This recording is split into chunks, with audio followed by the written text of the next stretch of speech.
So if you're like me, you probably are a member of a Facebook group, but have you thought about how you can use Facebook groups to market your event planning business? Well, if not, stick around.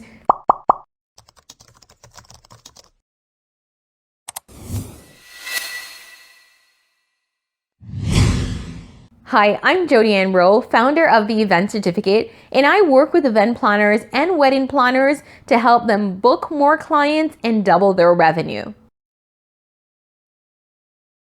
So if you haven't used Facebook groups as a marketing tool, then you are missing out. Facebook groups is a great way to interact with potential clients, to book more clients, and to really get your awareness, increase awareness about your business and get your name out there. And I'm gonna share some of the tips that you should be using to ensure that you're using Facebook groups correctly and ensure that you're actually getting hired.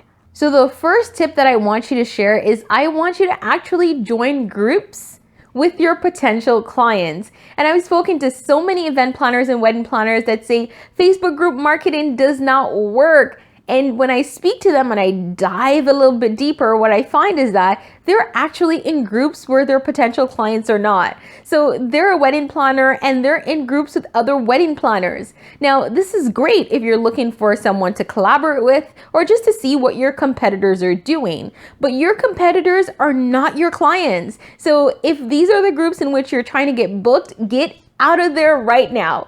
What I want you to do instead is I want you to look for groups that your potential clients are in.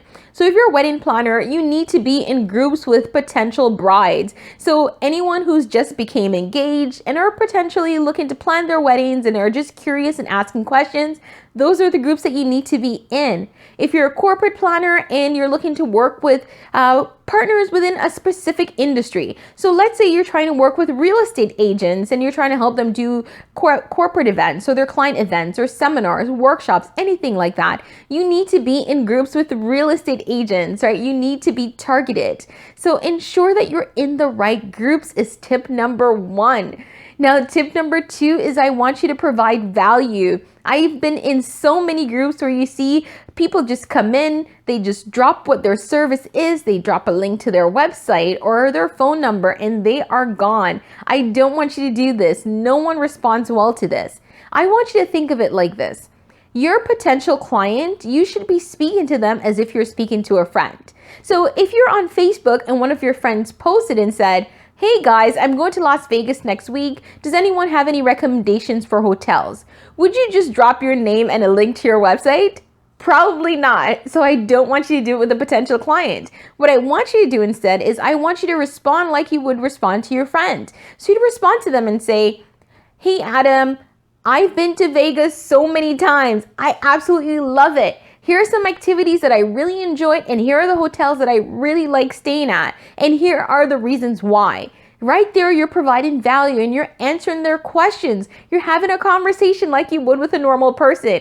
So ensure that when you're talking to potential clients, it's not much different as if when you're speaking to a friend.